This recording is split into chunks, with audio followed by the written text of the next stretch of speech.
BCom part second के विद्यार्थियों का कॉरपोरेट अकाउंटिंग की क्लास में एक बार पुनः स्वागत है। प्रिय विद्यार्थियों, पिछले वीडियो में हमने अधिमान अंशों के शोधन के बारे में अध्ययन किया था, जिसमें हमने शोधन की करने के लिए अधिमान अंशों का पूर्ण प्रदत्त होना जरूरी है और शोधन के लिए उपलब्ध लाभ, शोधन प्रीमियम पर हो तो प्रीमियम की व्यवस्था आदि से संबंधित बातों के ऊपर हमने अध्ययन किया था। आज उससे आगे बढ़ते हुए अधिमान अंशों के शोधन का लेखांकन, accounting of redemption of preference shares, यानी अधिमान अंशों का जब शोधन किया जाता है, कंपनी की लेखा पुस्तकों में कौन कौन सी जनरल प्रविष्टियां की जाती है और किन किन विधियों से शोधन किया जाता है, इसके बारे में अध्ययन करेंगे। तो आज का टॉपिक भी हमारा ये है कि अंशों के शोधन की विधियां, अधिमान अंशों के शोधन की विधियां।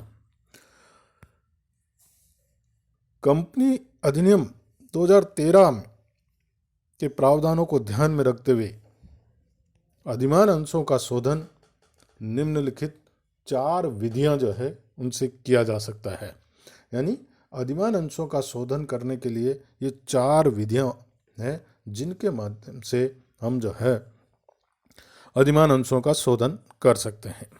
इसमें पहला जो है वो है लाभांश के लिए उपलब्ध लाभों में से शोधन।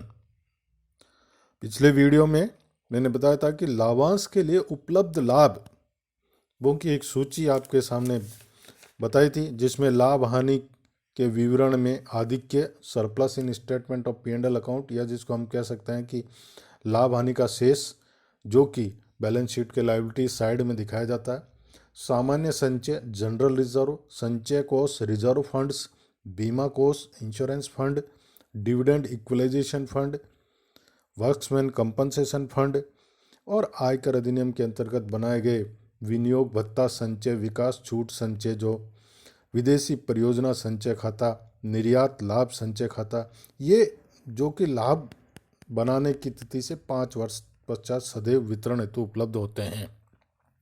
तो ये जो लाभों की सूची थी, ये हमारे पास लाभांश के लिए उपलब्ध लाभ कहलाते हैं। तो पहला जो मेथड है कि लाभांश के लिए उपलब्ध लाभों में से शोधन। दूसरा, नए अंशों के निर्गमन से प्राप्त राशि में से शोधन। तीसरी, लाभांश के लिए उपलब्ध लाभ और नए अंशों के निर्गमन में से प्राप्त राशि में से शोधन, यानी पहली और दूसरी विधि का मिक्स रूप है ये।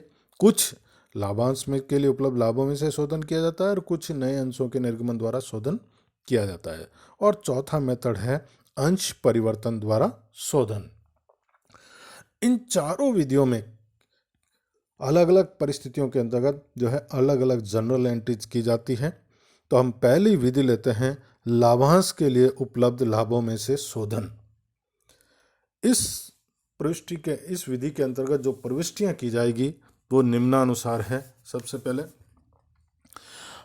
अंश शोधन का निर्णय लेने पर, सबसे पहले जब हम अंशों के शोधन का निर्णय ले लेते हैं, तब सबसे पहले जो जनरल एंट्री की जाती है, preference share capital account DR।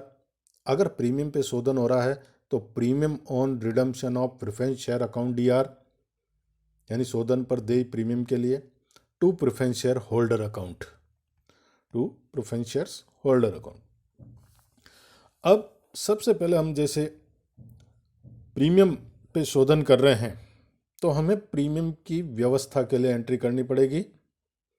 जैसा कि मैंने आपको पहले बताया पिछले वीडियो में कि शोधन पर जो देय प्रीमियम है, उस प्रीमियम के लिए एक निश्चित क्रम है कि सबसे पहले हमारे पास पुराना अगर कोई सिक्योरिटी प्रीमियम अकाउंट मौजूद हो बैलेंस शीट के लायबिलिटी साइड में, या कोई पूंजीगत लाभ उपलब्ध हो, तो उसको हम काम में लेंगे, यूज में लेंगे। जनरल रिजर्व हो, उसे काम में लेंगे हम। लाभ हानि खाते का अगर लाभ उपलब्ध हो तो उसे हम काम में लेंगे। प्रथम वरीयता ये रहेगी। ये वरीयता का क्रम जो है इनका निश्चित है कि प्रीमियम जो शोधन पर देय प्रीमियम है उसके लिए हमें इस क्रम को अपनाना पड़ेगा। सिक्योरिटी प्रीमियम या नया प्रीमियम आया हो, यानी प्रीमियम अकाउंट में कोई राशि है तो उसको हम काम में लेंगे।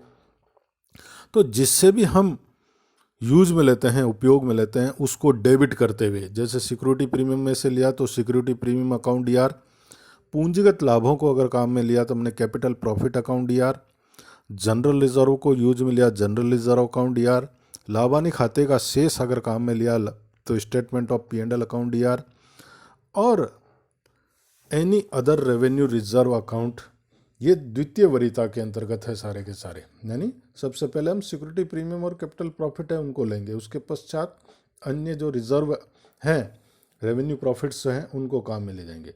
तो जिससे भी आप काम में लें, जिसको भी हम उपयोग में लेंगे, ये सब हम बैलेंस शीट देखेंगे। शोधन करते समय कंपनी की बैलेंस शीट में देखा जाएगा और बैलेंस शीट में जो स्थिति होगी उसी के अनुसार काम में लिया जाएगा। प्रश्न में आपको ये निर्णय आपको लेना होगा। तो इनको डेबिट करते हुए to premium on redemption of preference share account की जो है जर्नल एंट्री की जाएगी।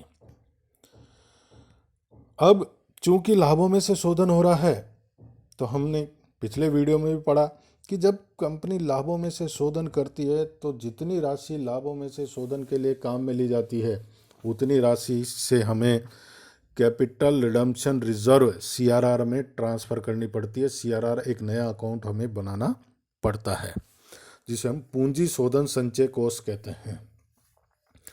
तो लाभों में से शोधन करने के लिए हम जिस लाभ में से भी हम उपयोग में ले रहे हैं उसको डेबिट करेंगे। General reserve, statement of P&L account, any other revenue profits accounts DR. तो इनमें से जिसमें से भी राशि ली जाती है उसको डेबिट करते हुए to capital redemption reserve account के माध्यम से हम जर्नल एंट्री करेंगे। यह एंट्री जितनी राशि लाभों में से शोधन की जा रही है उतनी राशि CRR यानी कैपिटल रिडम्पशन रिजर्व अकाउंट में ट्रांसफ़र हस्तांतरित करनी होगी, और उसके लिए यह जनरल प्रविष्टि की जाएगी C वाली। तो ये सब व्यवस्थाएं होने के पश्चात और अंत में हम जो है अधिमान अंशधारियों को भुगतान करने की एंट्री करेंगे। Preference share holder account debit to bank, जितनी राशि उनको भुगतान की जा रही है प्रीमियम सहित यह है। तो ये 4 जनरल एंट्रियां जो है हमें इसके अंतर्गत करनी होगी अगर लाभों में के लिए उपलब्ध लाभों में से शोधन अगर कंपनी करती है। इसके अलावा एक बात और ध्यान में रखें कि अगर कंपनी के पास पर्याप्त कैश नगद नहीं है, बैलेंस शीट में देखेंगे कैश की स्थिति क्या है। अगर कंपनी के पास पर्याप्त नकद नहीं है, उपलब्ध नहीं है, तो भुगतान कंपनी नहीं कर सकती। तो उससे पहले कंपनियों को संपत्तियों का विक्रय करना होगा, यानी नगद राशि प्राप्त करने के लिए अगर कुछ संपत्तियां बेची जाती है तो इनको बेच करके जो राशि प्राप्त होगी उसके पश्चात ही इनका भुगतान किया जाएगा। इसके लिए नए ऋण पत्रों का निर्गमन भी किया जा सकता है। और एक बात और ध्यान रखें कि जैसा पहले बताया मैंने कि अगर अधिमान अंश पूर्ण प्रदत्त नहीं है तो उनको हम पहले फुल्ली पेडअप बनाएंगे, पूर्ण प्रदत्त बनाएंगे। दूसरी बात, अगर कोई बकाया मांग राशि है, किसी अंशधारी ने, अधिमान अंशधारी ने अपनी कोई राशि, किसी मांग की राशि अगर नहीं चुकाई है तो उन अंशधारियों को भुगतान नहीं किया जाएगा, यानी उन अधिमान अंशधारियों को शोधन हेतु भुगतान नहीं किया जाएगा। ये ध्यान रखें। दूसरा जो मेथड्स है हमारे नए अंशों के निर्गमन से प्राप्त राशि में से शोधन। यदि कंपनी अपने अधिमान अंशों का शोधन नए अंशों के निर्गमन से प्राप्त राशि में से करना चाहती है तो उक्त में पूंजी शोधन संचय कोष में हस्तांतरण के अतिरिक्त सभी प्रविष्टियां की जाएगी। यानी जो लाभों में से शोधन की जो एंट्री की जाती है उसको हटाते हुए सेम वही की वही प्रविष्टियां की जाएगी, लेकिन उससे पहले ये जो नए निर्गमन की प्रविष्टियां हैं वो नए निर्गमन की प्रविष्टियां भी की जाएगी, और वो निम्नानुसार होगी जैसा आपकी स्क्रीन पे आ रहा है कि नए अंशों के निर्गमन द्वारा शोधन की स्थिति में पहले अंशों के निर्गमन की निम्नलिखित प्रविष्टियां होगी। ये प्रविष्टियां करेंगे हम: bank account DR to share application and allotment account, share application and allotment account to share capital account. तो ये एंट्रियां जो है निर्गमन की एंट्री हैं। और लास्ट में हम अधिमान अंशों के शोधन करने पर उनके भुगतान की एंट्री जो है करेंगे।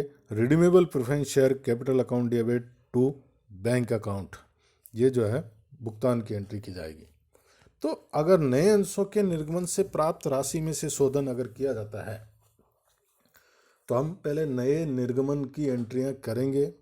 उसके पश्चात ये जो preference share capital, premium on redemption, अगर प्रीमियम पे किया जा रहा है तो प्रीमियम की व्यवस्था की एंट्री भी होगी और इनके प्रेफरेंस शेयर होल्डर्स की एंट्री भी की जाएगी और लास्ट में भुगतान की एंट्री कर देंगे हम। तो अगर नए अंशों के निर्गमन द्वारा शोधन किया जाता है तो ये जनरल प्रविष्टियाँ की जाएगी। तीसरा जो मेथड है वो उपयुक्त, पीछे जो दो मेथड पढ़े हमने उन दोनों का मिक्स स्वरूप है कि लाभांश के लिए उपलब्ध लाभों में से और नए अंशों के निर्गमन से प्राप्त राशि में से शोधन। यहाँ दोनों मिक्स है कि कुछ राशि का शोधन हम उपलब्ध लाभों में से कर रहे हैं और कुछ का शोधन हम जो है नए निर्गमन से प्राप्त राशि में से कर रहे हैं। तो हमें क्या करना, सबसे पहले ये ध्यान रखना है कि पहले नए अंशों के निर्गमन की प्रविष्टियां होगी। सबसे पहले हम क्या करेंगे कि जो नया इशू कर रहे हैं, हम नया निर्गमन कर रहे हैं, उसके इशू की जो जनरल एंट्री, अंशों के निर्गमन की जो प्रविष्टियां हैं वो की जाएगी। जो पहले 1 और 2 एंट्री आपको दे रखी है यहाँ पर, bank account DR to share application and allotment account, दूसरी share application and allotment account DR to share capital account. ये 2 एंट्रियां इस विधि के अंतर्गत सबसे पहले की जाएगी, जिसको हम नए अंशों के निर्गमन से राशि प्राप्त करेंगे। अब इसके पश्चात जितनी राशि का लाभों में से शोधन किया जा रहा है, जितनी राशि का लाभों में से शोधन किया जा रहा है उतनी राशि हम जानते हैं कि वो सीआरआर में कैपिटल रिडम्पशन रिजर्व अकाउंट, पूंजी शोधन संचय के अंतर्गत ट्रांसफर करनी पड़ती है, हस्तांतरित करनी पड़ती है। तो वह उसके लिए भी हम जनरल प्रविष्टि उसी प्रकार से करेंगे। जनरल रिजर्व और सरप्लस और any other revenue reserve account DR to capital redemption reserve account. और अगर शोधन प्रीमियम पे किया जा रहा है तो प्रीमियम की व्यवस्था की एंट्री भी हम करेंगे। स्टेटमेंट ऑफ P&L और जनरल रिजर्व और सिक्योरिटी प्रीमियम अकाउंट डीआर, वही नियम ध्यान रखेंगे कि सबसे पहले जो प्रीमियम अगर उपलब्ध है, सिक्योरिटी प्रीमियम उपलब्ध है तो हम उसका उपयोग करेंगे। अगर प्रीमियम हमारे पास उपलब्ध नहीं है तो नया प्रीमियम काम में लेंगे, आया है तो उसको यूज में लेंगे। अगर हमारे पास प्रीमियम नहीं है तो फिर हम जनरल रिजर्व और अन्य जो लाभानी खाते का शेष है उसको हम काम में ले सकते हैं। उसको लेते हुए शोधन पे प्रीमियम की व्यवस्था की एंट्री करेंगे।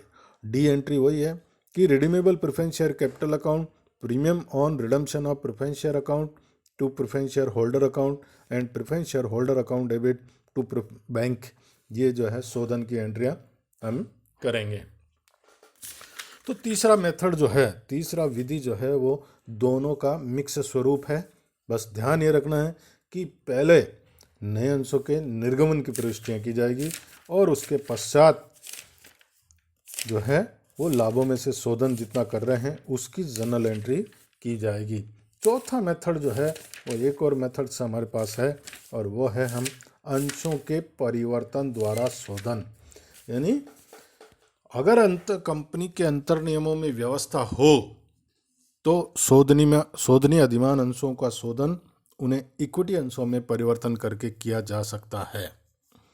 इसमें हम सर्वप्रथम अधिमान अंशधारियों को शोधन पर दे कुल राशि के निर्गमित करने वाले नए अंशों के निर्गमित मूल्य का भाग दे करके अंशों की संख्या ज्ञात करेंगे और उसके पश्चात यह एंट्री ज्ञात की जाएगी। यानी नए अंश कितने इशू किए जाएंगे उसकी संख्या हम ज्ञात करेंगे। उसकी संख्या ज्ञात करने के लिए कि अधिमान अंशधारियों के शोधन पर कुल कितनी राशि देय है, उस देय राशि में जो नया निर्गमित होने वाले अंश हैं उसका कितना मूल्य है, 10 रुपये का है, 50, 100 रुपये का है, उसका हम भाग दे करके हम जो है कुल अंशों की संख्या ज्ञात कर लेंगे कि नए अंश कितने निर्गमित किए जाएंगे और उसके लिए ये जनरल प्रविष्टि की जाएगी। उसके पश्चात preference shares capital account DR, premium on redemption of preference share account DR if any, अगर है तो शोधन अगर प्रीमियम पे किया जा रहा तो to preference share holder account, और लास्ट में एक कन्वर्जन की एंट्री जो होगी तो वो भुगतान की एंट्री होगी नहीं, क्योंकि भुगतान नहीं कर रहे हैं हम, कन्वर्ट कर रहे हैं उनको, परिवर्तन द्वारा शोधन है ये। इसलिए preference share holder account debit to, उनको इक्विटी शेयर दिए जा रहे हैं तो टू इक्विटी शेयर कैपिटल, और अगर नया प्रेफरेंस शेयर दिया जा रहा है तो to preference share new capital account हम जो है क्रेडिट करेंगे। और यदि नए अंश प्रीमियम पर निर्गमित किए जाते हैं तो जो सेकंड एंट्री है उसमें प्रतिभूति प्रीमियम खाते को भी क्रेडिट किया जाएगा, सिक्योरिटी प्रीमियम अकाउंट क्रेडिट किया जाएगा। तो ये 4 विधियां हैं, आपने देखी है, पढ़ी है, अभी वीडियो में आपने सुना है कि अधिमान अंशों के शोधन की ये जो 4 विधियां हैं, उन विधियों से हम अधिमान अंशों का शोधन कर सकते हैं। जनरल प्रविष्टियाँ उसी प्रकार से की जाएगी जो आपको बताई गई है, चारों को ध्यान में रखें। और इसके जो एग्जाम्पल्स हैं और अनसोल्ड हैं बुक्स के अंतर्गत, उसको करने की कोशिश करें। कोई समस्या हो, प्रॉब्लम हो तो मेरे से संपर्क करें। वीडियो को लाइक करें, सब्सक्राइब करें और शेयर करें। धन्यवाद।